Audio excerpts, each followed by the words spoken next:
दोस्तों सोचो, अगर एक दिन तुम्हारे सामने एक यूनिकॉर्न आ जाए, लेकिन वो कोई फेरी टेल का प्यारा सा जानवर ना हो, बल्कि एक डेडली फोर्स हो जो सिर्फ अपने बच्चे के बदले खून चाहता हो। वेलकम टू टुडेस वीडियो, जहां हम बात करने वाले हैं एक डार्क और intense fantasy thriller death of unicorn के बारे में। ये फिल्म सिर्फ एक मैजिकल कहानी नहीं है, ये एक ब्रूटल रिमाइंडर है कि जब इंसानी लालच नेचर के लिमिट्स तोड़ता है तो अंजाम कितना खौफनाक हो सकता है। तो तैयार हो जाओ एक ऐसी कहानी के लिए जहां यूनिकॉर्न्स भी रिवेंज लेते हैं। तो चलिए बिना देर किए वीडियो स्टार्ट करते हैं।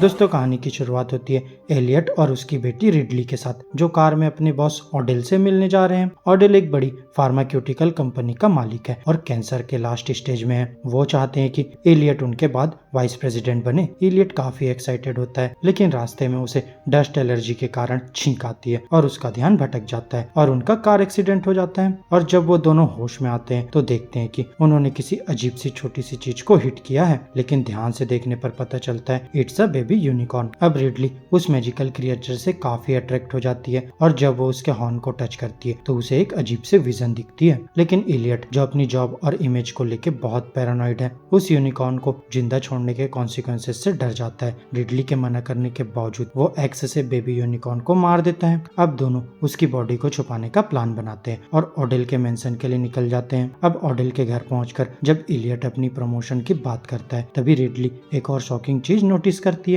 उसके फेस की सारी एक्ने गायब हो गई है। यूनिकॉर्न के ब्लड की कुछ ड्रॉप्स उसके स्किन पे लगी थी और उससे मायरोक्यूलस हीलिंग हो गई है। और फिर वो अपने डैड को वार्न करती है कि कुछ तो गलत हो रहा है, लेकिन एलियट इग्नोर कर देता है। उसका फोकस सिर्फ प्रमोशन पे है। तभी उनकी कार से एक यूनिकॉर्न बाहर निकलता है और सब लोग शॉक्ड हो जाते हैं। सिक्योरिटी गार्ड्स उस पर फायर कर देते हैं। यहाँ रिडली सच बोलती है that they had accidentally killed a baby unicorn और अब उसके पेरेंट्स उसे ढूंढने आए हैं। अब यहाँ एलियट को रियलाइज होता है कि उसकी आई साइट परफेक्ट हो गई है और एलर्जी भी गायब है। ये क्लियरली यूनिकॉर्न ब्लड का असर है। अब रिडली बताती है कि उसे यूनिकॉर्न के साथ एक इमोशनल और साइकिक कनेक्शन महसूस हुआ था। वो अपने फादर को वार्न करती है कि ऑडेल और उसकी फैमिली सिर्फ लालच से ड्राइवन है, लेकिन एलियट कुछ सुनने को रेडी नहीं होता। रिडली यूनिकॉर्न के बारे में रिसर्च करती है और उसे एक छुपी हुई हिस्ट्री मिलती है। फ्रेंच रेवोल्यूशन के बाद यूनिकॉर्न्स को मॉन्स्टर बनाकर दिखाया गया, उन्हें हंट किया गया और इनस्लेव किया गया। सिर्फ एक काइंड हार्टेड लड़की उन्हें कैप्चर कर सकती थी। और अब रिडली को अपने और उन लेजेंड्स के बीच कुछ कनेक्शन महसूस होता है। वही नेक्स्ट मॉर्निंग ऑडेल, रिडली और एलियट दोनों पर साइंटिफिक टेस्ट शुरू कर देता है। उसने अपने मेंशन में एक पूरा लैब सेटअप किया है। यूनिकॉर्न को कैप्चर करके उस पर एक्सपेरिमेंट्स हो रहे हैं। वही साइंटिस्ट डॉक्टर सॉन्ग बताती है कि यूनिकॉर्न ब्लड किसी भी डिसीज को हील कर सकता है और उनके horns bio electrical signal emit करते हैं जो अब डेंजरसली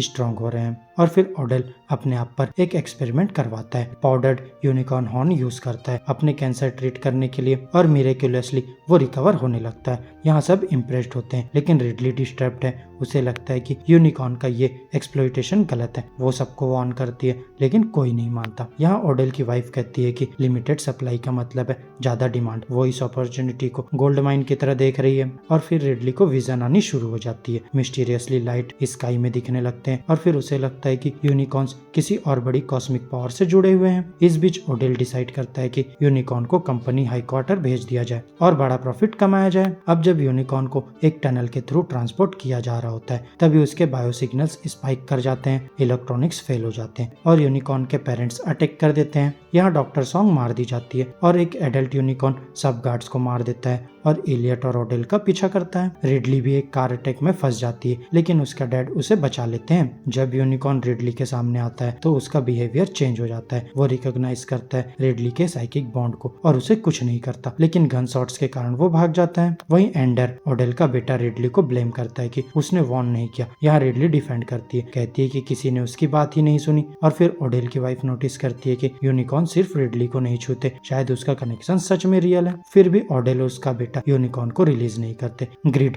उनकी आंखों पे पट्टी बन चुकी होती है। वहीं डॉक्टर बेटिया, एक और साइंटिस्ट, एलियट को वार्न करती है, कहती है कि ऑडेल जैसे लोग सिर्फ अपना फायदा देखते हैं। बाटिया और एलियट बेबी यूनिकॉर्न को छुड़ाने की कोशिश करते हैं, लेकिन देर हो जाती है। अब ऑडेल की वाइफ भागने लगती है, लेकिन उसे याद आता है कि उसका बेटा अंदर ही है और वो यूनिकॉर्न पाउडर का एडिक्ट हो चुका है। अब जब एडल्ट यूनिकॉर्न देखते हैं कि बेबी के हॉर्न को काट दिया गया, तो वो और भी ज्यादा वायलेंट हो जाते हैं। यहाँ डॉक्टर बाटिया भी मार दी जाती है। एलियट मेंशन मैंसन में वापस जाता है ताकि रिडली और ओडेल के बेटे को बचा सके। लेकिन ओडेल का बेटा कम्प्लीटली इंसेन हो चुका होता है। उसे लगता है कि रिडली यूनिकॉर्न्स को कंट्रोल कर सकती है क्योंकि वो एक प्योर हार्टेड गर्ल है, जैसे लेजेंड्स में लिखा था। वो रिडली को बैट के तौर पर यूज करता है और यूनिकॉर्न हॉर्न ले जाता है इलियट से। अब इलियट को फाइनली रियलाइजेशन होता है उसके लालच ने उसकी बेटी को डेंजर में डाल दिया है। वो ओडेल के कंपनी से रिजाइन कर लेता है और फिर यूनिकॉर्न्स गेट्स तोड़ के मैंसन में घुस जाते हैं। यहाँ इलियट और रिडली एक लॉक्ड रूम में छुप जाते हैं और फिर जब ओडेल का बेटा हॉर्न वापस नहीं करता, उसकी माँ हॉर्न ले जाती है, लेकिन बॉक्स खाली होता है क्योंकि इलियट पहले ही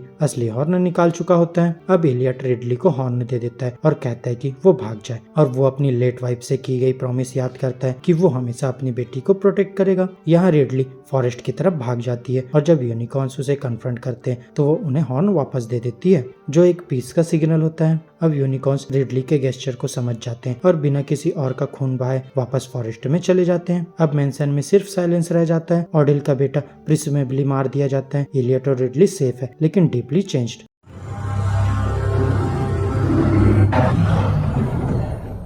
थीम्स एंड फाइनल थॉट्स। दोस्तों ये फिल्म ग्रिड और नेचर के बीच क्लैश को पावरफुल तरीके से दिखाती है। यूनिकॉर्न्स को यहाँ एक ग्लिटरली फैंटेसी नहीं बल्कि एक रॉ और इंटेलिजेंट फोर्स ऑफ नेचर बनाया गया है जो सिर्फ तब अटैक करती है जब उन्हें हंट किया जाता है। वहीं रिडली की इनोसेंस और एम्पैथी उन्हें शांति लाने में मदद करती है, जबकि इलियट का ग्रिड से रिडेम्पशन तक का सफर इस कहानी का इमोशनल कोर है। तो फ्रेंड्स मेरी आज की इस वीडियो में बस इतने। आपको हमारी ये मूवी एक्सप्लेन वीडियो कैसी लगी अपने थॉट्स कमेंट बॉक्स में शेयर कर सकते हैं और अगर ये वीडियो अच्छी लगी हो तो वीडियो को लाइक करो, चैनल को सब्सक्राइब करो और ऐसे ही लेटेस्ट कंटेंट के लिए बेल आइकन जरूर प्रेस कर लो। अब मैं मिलूंगा आपसे नेक्स्ट वीडियो में, तब तक के लिए बाय बाय दोस्तों।